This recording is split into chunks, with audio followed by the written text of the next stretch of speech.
যেন তাড়াতাড়ি বাড়ি ফিরে আসে। ওরা অসুস্থ, আমার মা বিরাট অসুস্থ এমনি।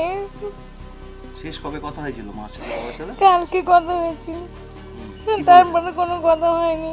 ওই ওখানে বোম পড়ছে, গুলি পড়ছে, ওই কথা হয়েছে, তারপরে কোনো কথা হয়নি। আমার মা হার্টের পেশেন্ট, যদি কোনো রকম কিছু হয় পশ্চিমবঙ্গের সরকারের কাছে আবেদন করতে চায় না আমার বাবা মা যেন বাড়ি ফিরে আসে তাড়াতাড়ি।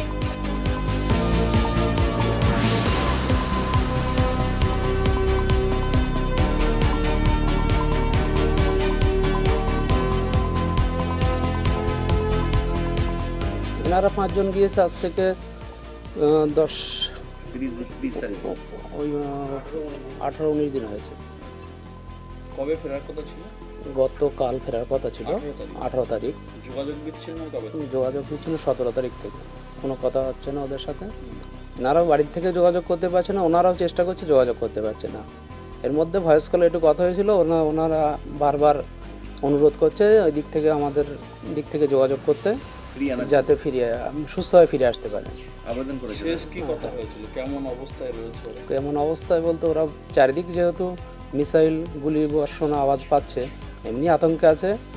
বারবার অনুরোধ করছে যাতে আমরা সুস্থ হয়ে ফিরে যেতে পারি, এই যোগাযোগ করতে। আপনারা কি চাইছেন? আমরা রাজ্য সরকার এবং সর্বোপরি কেন্দ্র সরকারের আবেদন করছি, আমাদের গ্রামবাসীরা যারা গিয়েছে তারা সুস্থ হয়ে যেন ফিরে আসে।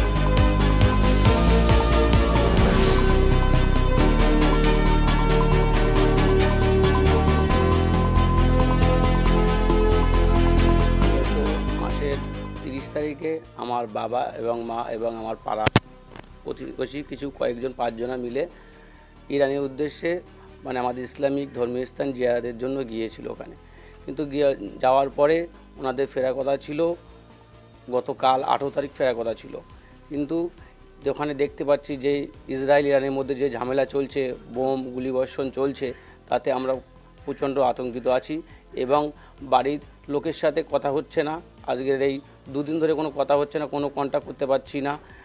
ওনারাও প্রচণ্ড চিন্তায় আছে। তার জন্য আমি একটা অনুরোধ করব পশ্চিমবঙ্গ সরকার এবং ভারত সরকারের কাছে অনুরোধ করব যেন আমার বাবা মা মানে ভালোভাবে বাড়ি ফিরতে পারে এবং আমাদের কাছে ফিরে আসতে পারে। এইটাই আমি অনুরোধ করব সরকারের কাছে।